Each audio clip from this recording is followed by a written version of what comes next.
This is the industrial side. Most industrial businesses are either won or lost in the day-to-day operations. These are conversations with the operators who run these firms, talking about how they run them, what works, and what doesn't. Guillermo, Ochoa, how you doing today? Ryan, I'm doing great. And you? Very good.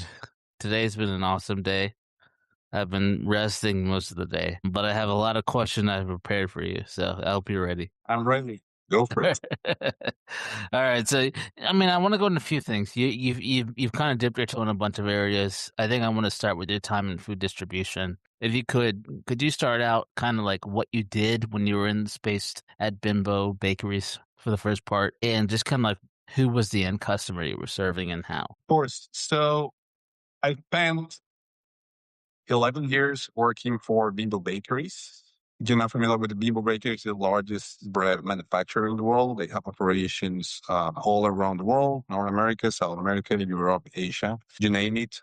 When I joined the company, I started in the R&D space, looking for new technologies that will improve our manufacturing processes. And I did a few projects in that space. And then I started moving and I held many different responsibilities within the same company in different regions, whether it was in project engineering. I went into operations. I did a little bit of maintenance. I went into capital projects and I ended up in warehouse automation. So I did spend a few years in each one of these roles. I had the opportunity to work in the US, to work abroad. I actually started in Bimbo in Mexico. I had a stint in South America, in Colombia, and then I went to UK. I was there for a year. I did projects in Spain. I also stayed there for about a year. And then in the US, I came and I worked for Bimbo around 6 years. So for the most part, were you selling bread to retail grocery stores, or who was the end customer? In the case of a manufacturer like Bimbo, everyone is the end customer. And that's because they compete in many different markets. But I would say that the bulk of the market is they go through retail channels. So their main customers are the Walmarts of this world. Got it. So you're selling like white bread, grain bread, like all different variations to just like the grocery stores that we're all familiar with. All time a different sliced bread. We did buns. We did sweet baked goods. We did cookies. In some regions, we did sandwiches. We had bagels. Okay, I like Some big. places have prepared foods. Yeah, it's giant in food. So, but the bulk of it would be, sliced bread or buns or any kind of baked products that you can find in the super. And so in terms of sourcing, like did you were you sourcing throughout the whole? Was it international sourcing from the products that went to what you were producing? That's right. So Bimbo had contracts with big companies like Cargill to source the raw materials. Yeah. And these contracts, they usually agree for a price. And then you have like these agreed prices for a certain duration of time. And you source it to the manufacturing facilities where you transform it into the end product. So what was your role within in terms of the plants? Like were you more of in the corporate role or were you more in the production facilities? I really did a little bit of both. So I started in the corporate role and then I moved into the production facilities. In the corporate world, I spent most of the time doing engineering projects. So designing new production lines that I would design in the office. And then whenever it was time to install them, I would go into the facility, all the new equipment, commissioning, train the people, and, start making the bread. So what kind of machinery is involved in bread production? Like I think this is Oh, something that a lot of people don't really think about. yeah, no, it's a fair question. Everything that you see in your typical bakery, but just 100 times larger. So you got a lot of raw ingredient handling equipment. So if you think about all the ingredients you need to handle flour, so you got like the flour silos, you got the transportation, the blowers that move the flour from the silo to the mixers. You got the big industrial mixers that can mix, up to 3,000 pounds of dough at the same time.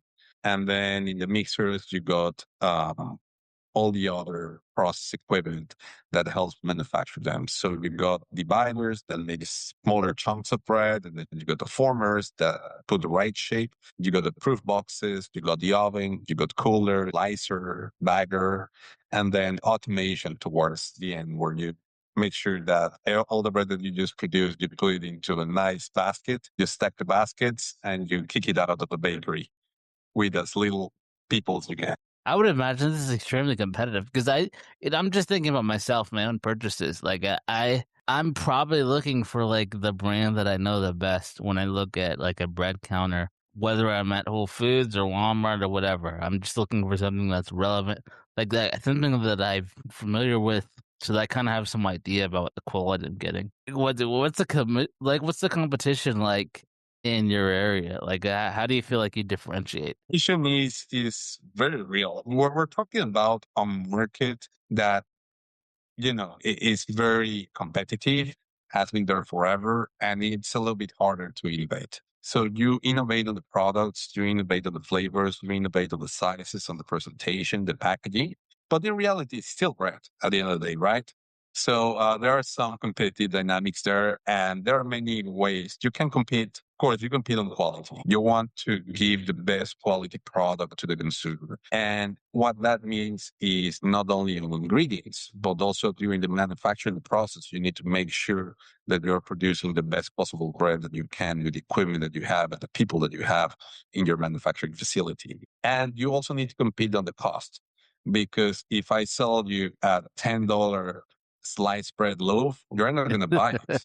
No one's going to buy it. So that's also something that we were influencing directly the cost of manufacturing the goods, because it is expensive to manufacture these type of breads. It is expensive to set up the facilities. And what we're trying to do is you're flexing a bet that you're going to be able to push as much volume as you can to make it suitable with economies of scale. So when you're selling into like a Walmart or a Whole Foods, what are they concerned about? What's the end customers? I guess they're not maybe the end customer, but they're maybe your customer from a manufacturing perspective. What are they concerned about?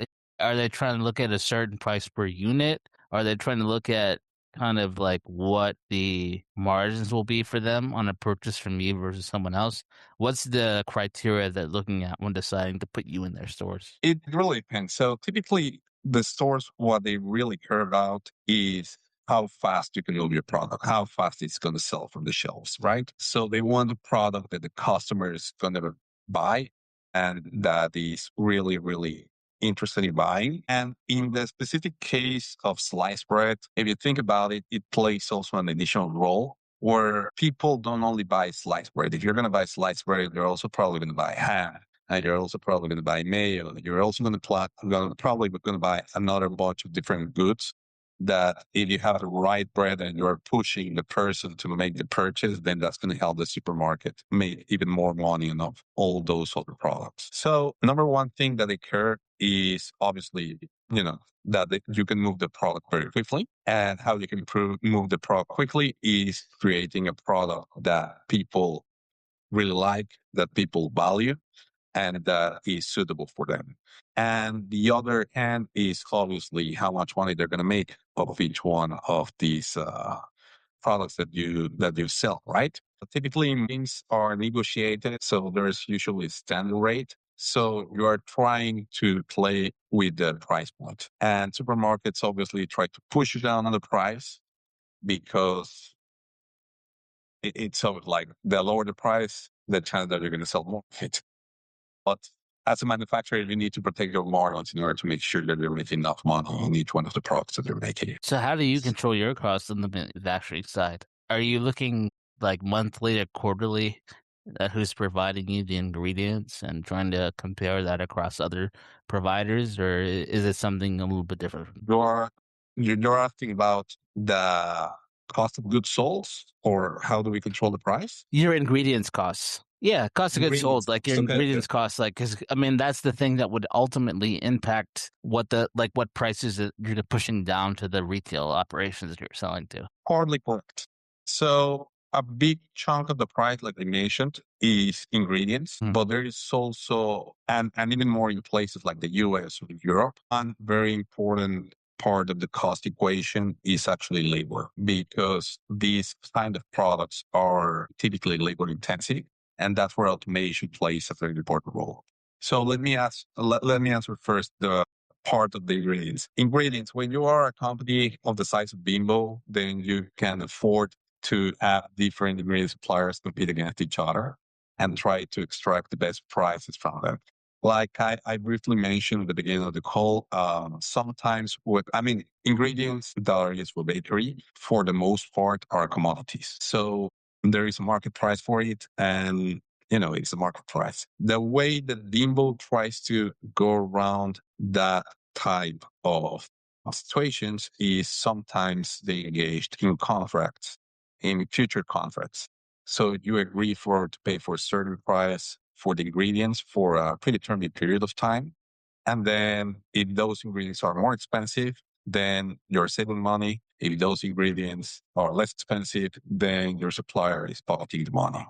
So at the end of the day, what you're trying to do is hedge the risk because you cannot be passing every spike in price to the consumer. So that's for the ingredient side. And now when you look at the other side, it's a very interesting equation when you look at the cost of goods sold from the labor side, because this is a process that has been, in reality, there's been machines doing this kind of work for the last 40 years.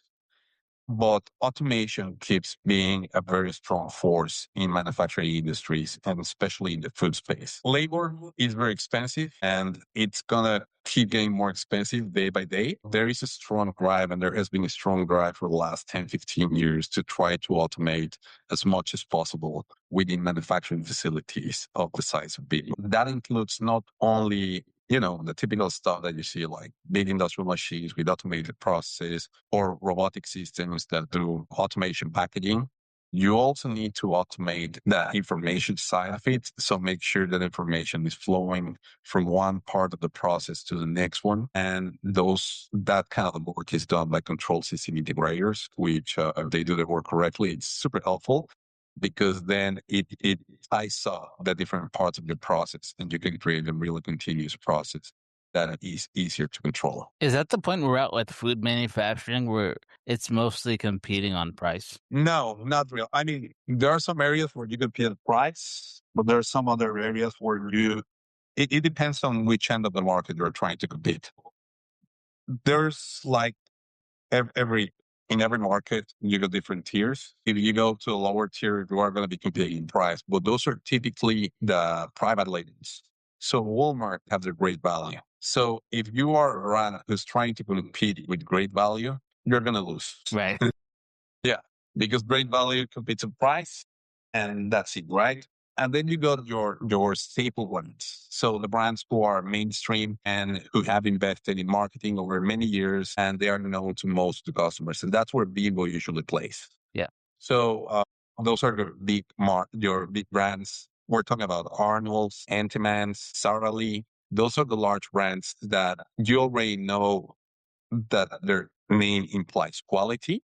And when a customer buys it, they already know what they're buying. And they know they're buying a good product at a fair price. And then you got your higher end, which is a very exciting space in the industry that is growing very quickly. And those are like the specialty products. So if you go to a supermarket today, you're probably going to see, I don't know, maybe depending on which supermarket you go, of course, but you're going to see between 10 and 25% on the shelf space dedicated to these tier of products. If you went to a supermarket 10 years ago, you'll probably be within 5 and 50%. So that area is growing a lot, and it has to do a lot with the trends in the consumer space, that people care a lot about clean labels, people care a lot about organic products, and people care about more rustic and handmade products that apply a larger value than fully industrialized products.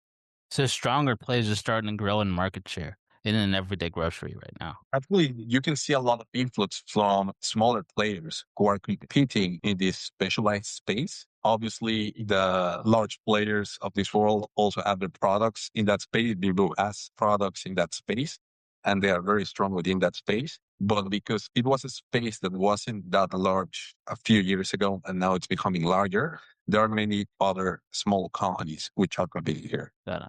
Good. No, that's interesting. And so I understand you've moved past your time at Bimbo working in the manufacturing side to now looking at investing in companies that are within food manufacturing and like some adjacent areas. Could you talk a little bit more about that? Yeah, absolutely. So after spending around 15 years working for large corporate companies, first in the auto industry and then in Bimbo Bakeries. I decided to start my own search to look for a company to acquire and to run. And I'm focusing in manufacturing companies because that's really the space where I grew up my career, where I started my career. It's a space I really like. Uh, Optimizing manufacturing operations and doing all of that. And I'm also looking at the industrial services, which is also a very exciting space. Companies that help manufacturing operations or industrial customers keep their operations in a good space and afloat and make them work correctly. We're talking about calibration companies.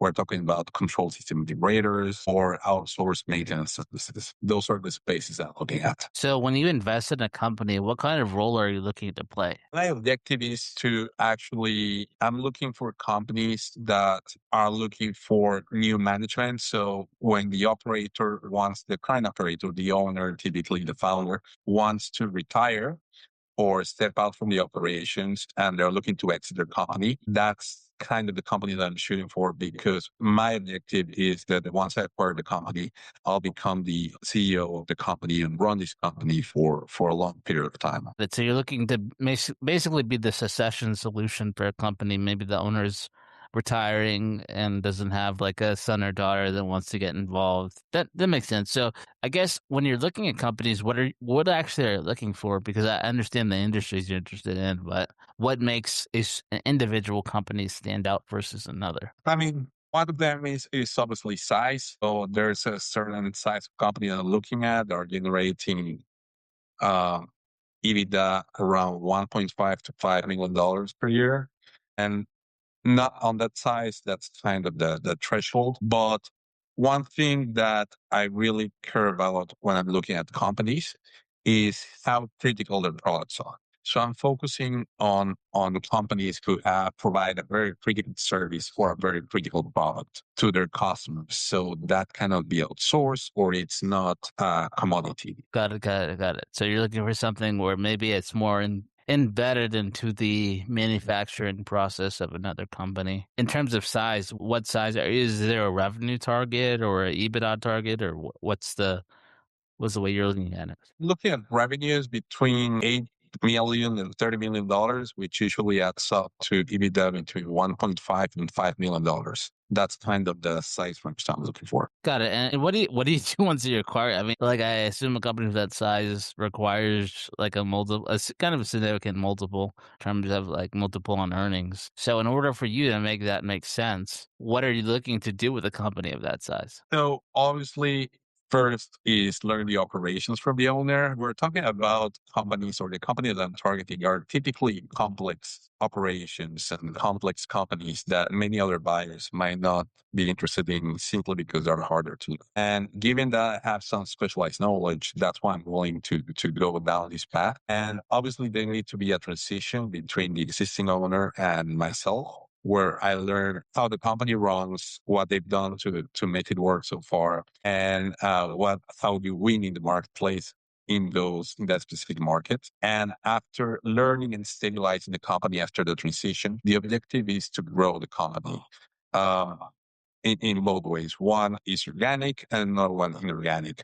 So I can tell you right now, I'm right now looking at a specific space called control system integrators. These are companies that help manufacturing operations or industrial facilities set up their control systems and maintain their control systems to make sure that everything works okay. And one real target would be a system integrator that works for the food manufacturing industry, which is an area where I have lots of experience. And the plan for taking over a company like that would be to number one, stabilize. Number two, grow the company organically. So reach out to more customers in the same space, serve better the customers, create service contracts with the customers that they currently have And the second part of it would be try to bring similar companies into the fold of this one company and start giving more services to the customers than already servicing it to new customers. So that would be adding a company that does SCADA systems, right? Or a company that does MES or some of those type of software systems. You mentioned an interesting thing. You mentioned like service contracts. I mean, I think as an acquirer, it comes up a lot that there needs to be some sort of predictability in revenue. And when you're doing something that's a one-time installment or a one-time project, you can't really predict when you're going to do anything else with that customer in the next 1, 2, 3 years. But a service contract, you can at least like maybe establish an annual service cycle, sometimes biannual. Like, it creates some expectation that the effort that you've put in to win a customer will lead to additional work. How do you stand that up with a new customer when there's not really a orientation towards that kind of recurring nature in an existing business? So I mean, trusts are moving towards more service contracts. And I've seen that in the 13 years that I did, this type of project work with Bimbo, where I install new facilities. So I build manufacturing equipment. And initially, we didn't even look at service contracts. And towards the end of my time with Bimbo, we would look at service contracts and negotiate the service contracts. And that's just where the industry is going, Yeah. where you buy a piece of equipment and then you also need someone to maintain it or be able to give you the help that you need. So of that's one industry trends. Number two, the best way as a service provider or as a manufacturer OEM that is selling a piece of equipment and you want to create this recurring revenue from the service contract, the best way to do it is to do it after a successful product. I mean, it's obviously, it's very obvious, but there are many companies who are not capitalizing in those opportunities. So if you buy, if you sell a machine and during the installation, everything goes great, the customer is very happy, that is the best time to go and offer the service contract because that service contract is going to give the customer peace of mind for the next 2 years that if something goes wrong, they have someone to reach out to. And you can also do the preventive maintenance. So they know that the machine is going to be operating top notch 100% of the time. Yeah. No, that makes a lot of sense. No, that's very helpful. I mean, I'm glad that we were able to have this discussion with you. If people want to get in contact with you going forward, what's a good way to reach out to you? Absolutely. So my people can reach out to my email. So it's Guillermo at Merseyshell-LLC.com. That is a mouthful. I can spell it out. Guillermo at Merseyshell-LLC.com. Got it. Yeah, I'll put that in the show notes. How did you pick that name for your company, by the way? No, it's a long story. Merseyshell. I did my undergrad in the UK, in Liverpool, and the river that crosses through Liverpool is the Mersey River. The area is called Merseyside. So that's the Mersey part of it. And then after I finished my undergrad degree, I did a pilgrimage called the Camino de Santiago in Spain. So I walked, what was it, like 1,000 miles? Wow. And that symbol of the pilgrimage is the shell. So I kind of put like two very relevant experiences for me together and ended up in Merseyshell. No, that's awesome. We'll definitely put that information down in the show notes. No, really great to have you here. I appreciate everything you shared. All right. Thank you very much, Ryan. Great talking to you.